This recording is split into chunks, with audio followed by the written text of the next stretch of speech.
Hello everybody, hope you're doing really well. Wow, what a treat I've got for you today. So, as you're probably aware on my channel, we do a lot of World War II stuff. And actually what we're going to explore today is probably no stranger to what we've done before on this channel. We're talking about an auxiliary post. But this one happens to be in semi-good condition. The thing with auxiliary posts is they do vary drastically from condition, and most of them actually these days you'd be hard pushed to find one in any decent condition. But today we might have a nice little exception. So come along with me, let's go take a look. Come on.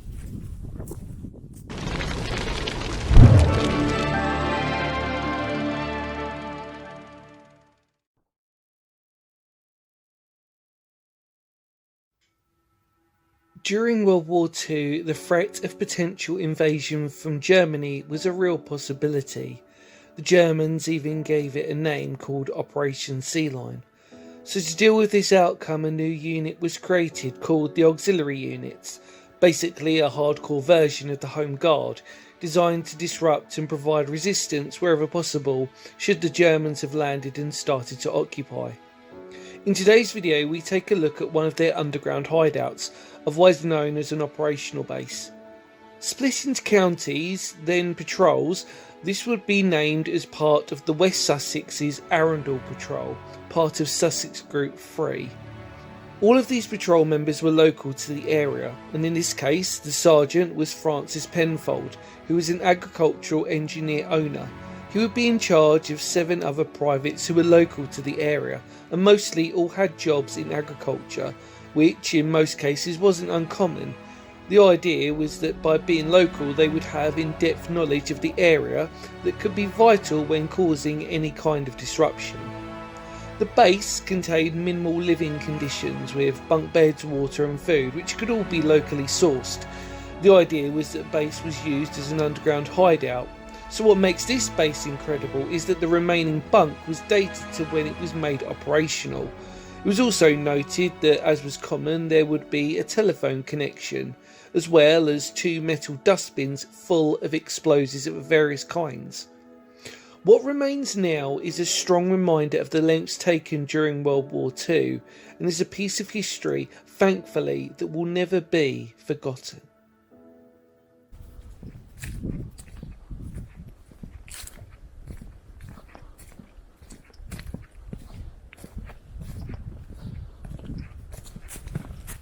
Welcome back. Hopefully you enjoyed that history lesson. It's kind of weird because, like I said, we've done so many before. I'm going to keep playing my hair, by the way, because I have not brought a hat with me and I'm currently growing my hair out, so it's annoying the bejesus out of me at the moment.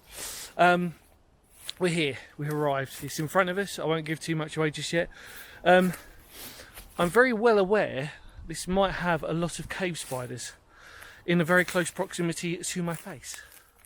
But I guess we can only see. Now this is so well camouflaged. In fact, actually, if it wasn't for the fencing that's around it now, it's kind of like the perfect time to do this in winter time, because you get to see where the location is a lot easier. And yes, there is a hole there. Don't worry though, however, it's not as dramatic as it may seem, although it still will be getting in there. Of course it will. Now I'm aware that, you know, we've got to go in there. There's our vent pipes already, but we've got to slide into that, and that's where our bunker lies. So I'm not going to mess about. Let's go do it. Come on. Oh wow. And I'm not just talking about my hair. Come on, let's go. Oh. There's some of this. Yay! Spider's egg sacs. Whoa! You can't see this. So let's illuminate. 3, 2, 1. There we go. Wow. Worryingly, lots of egg sacs. No actual spiders. Oh, I will jinx that momentarily, everybody. Look at this. What an incredible condition this one is. Really, really special. Going to win any awards for fashion or practicality today. Don't really care, to be honest with you. And some of the camera angles might be a bit skewy, but when you're on your own doing something like this, it's a little bit difficult. But we've got a good talk, so what more do you want?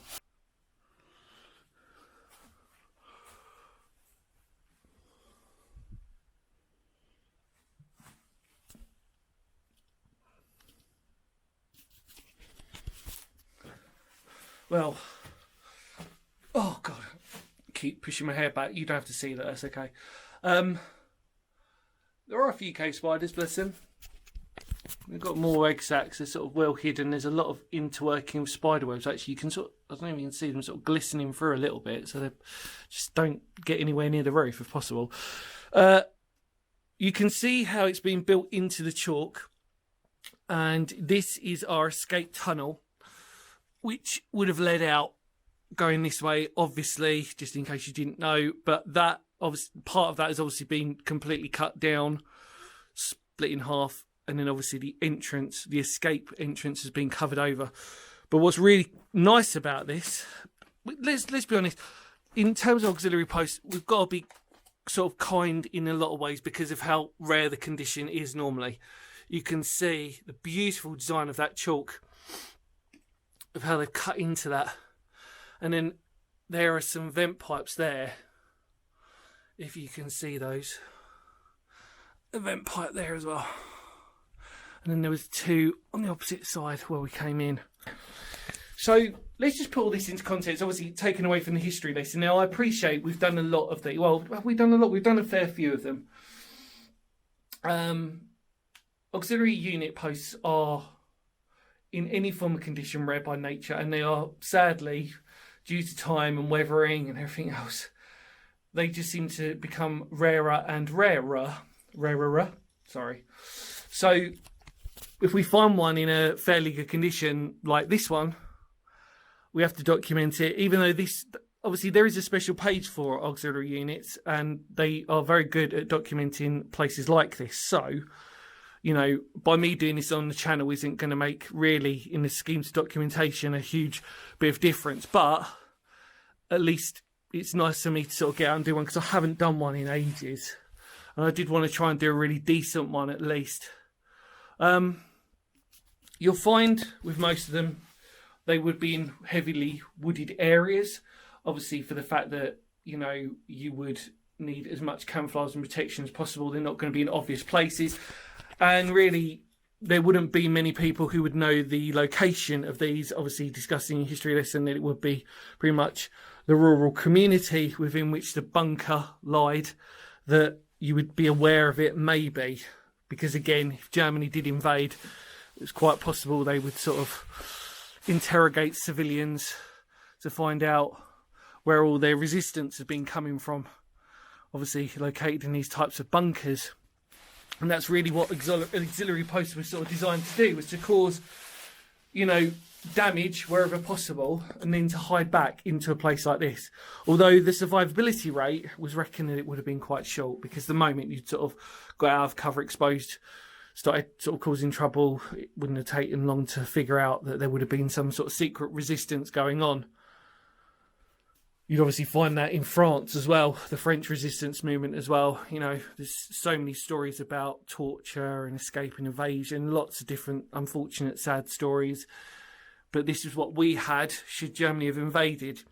This isn't easy to find, and it's really not easy to park up. So, you know, when you come here, it is a nice little reward and a treat to find. But again, like I said before, actually, most auxiliary unit posts, if you do find one, some of you will probably testify to the fact that they were never the easiest ones to find, even if you've got maps and locations. I mean, even this one, like I said, you know, there was easy possibility I could have blinked and missed this one. But my top tip was that stuff like this is always good to do in the winter time, because nothing's overgrown. So you can get a better chance of seeing it, which you probably saw from on top. But yeah, so we've got a beautiful little brick foundation there. We've seen this on lots of things, from repeater stations, for example, where you've got a brick foundation and then obviously you've got this sort of Anderson shelter, like steel corrugated framework built within it. And that's actually relatively strong. People seem to, I'm not sure if people understand how strong these are. It's just because of the conical nature of it, actually helps its formation. And it's not too far in. So again, I'm going really geeky, everybody, so forgive me on this. Look, there's the roof, okay? I'm just going to crawl myself back up in hopes of not getting caught by a cave spider.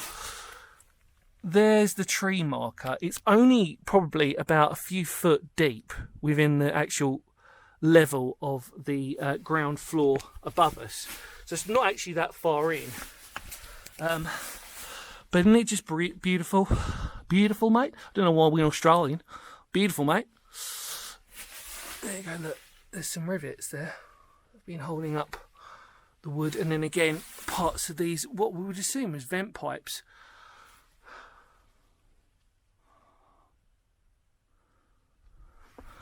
Wonderful.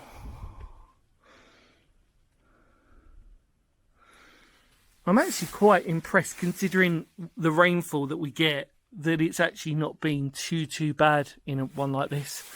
So, yeah, quite impressive. Well, we're pretty much done talking about it. You've had your history lesson. Really impressive. Well worth the walk for me to come here today. There was a part of me that started to moan, but that's because I'm on my own. If I was with other people, I wouldn't moan as much. But, you know, you start doing that thing, don't you? You go, oh, for God's sake, weren't we near there? And it was raining on the way up here, so I thought, oh dear. Anyway, enough about that. But look at all the egg sacs. Beautiful cave spiders. I'm saying beautiful because they've got to be my friends. Please be my friend. I don't want you... I don't want to take any of you home with me in the car. I mean, it's actually, like I said, I'm just so impressed with how good this structure is actually for what it is. You know, you need to sort of explore lots of auxiliary posts to understand actually the condition of this one is pretty much in a relatively good under the circumstances. Like I said, that escape tunnel there. Wow. So again, with that, you would have had to have crawled through. Again, if you've seen a few of these on my channel, I have crawled through some of those, and they are, depending on what wildlife, I mean, cave spiders decide to go in there.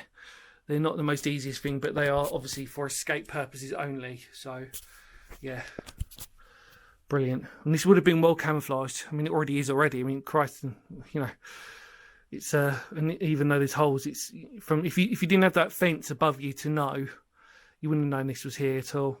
And we are literally in the middle of woodland. I mean, really in the middle. Anyway, how cool. Right, let's head out. Come on.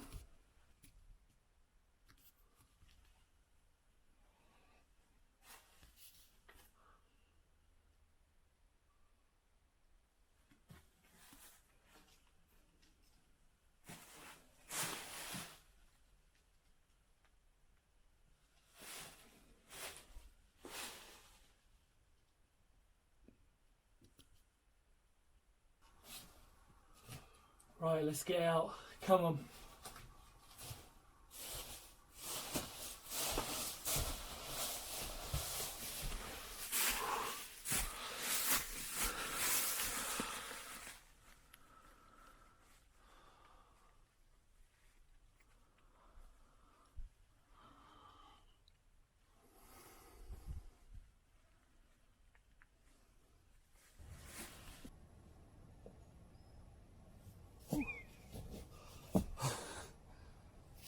Oh God, oh, born again.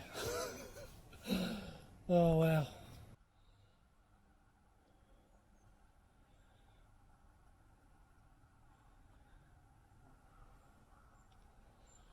Right, so made it out.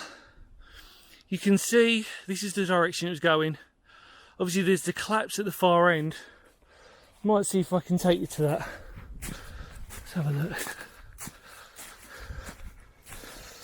See if I can take you around.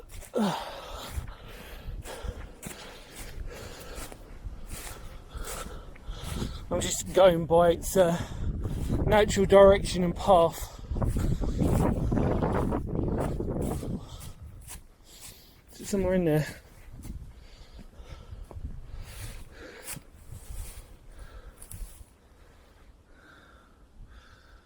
Somewhere in there, I think. Can't actually see. I think it's down there. He says loosely. Let's see if I can walk round without slipping all over the place.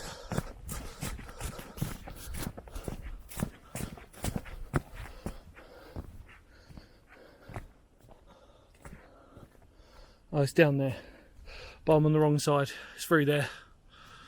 So a nice substantial bunker auxiliary unit. It's difficult because the conditions vary so much. It's really hard to gauge sizes, and what's really fascinating about an auxiliary post is that they did come in different sort of techniques and designs.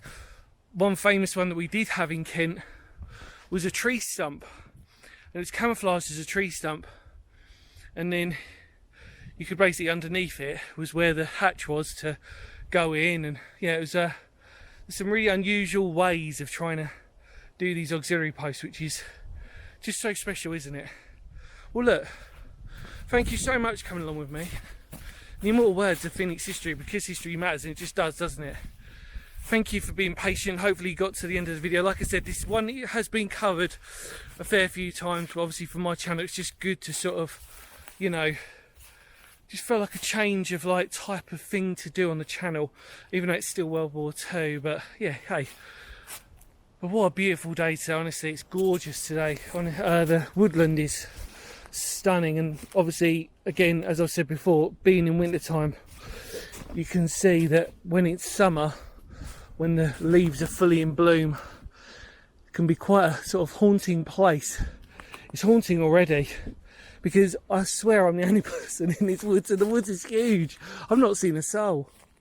But parking was just the biggest nightmare of all. So when coming here, you know, you've got to be prepared for a nice little walks, which is what I am. And I've got my Wellingtons on because it's just been really slushy. So yeah, there you go.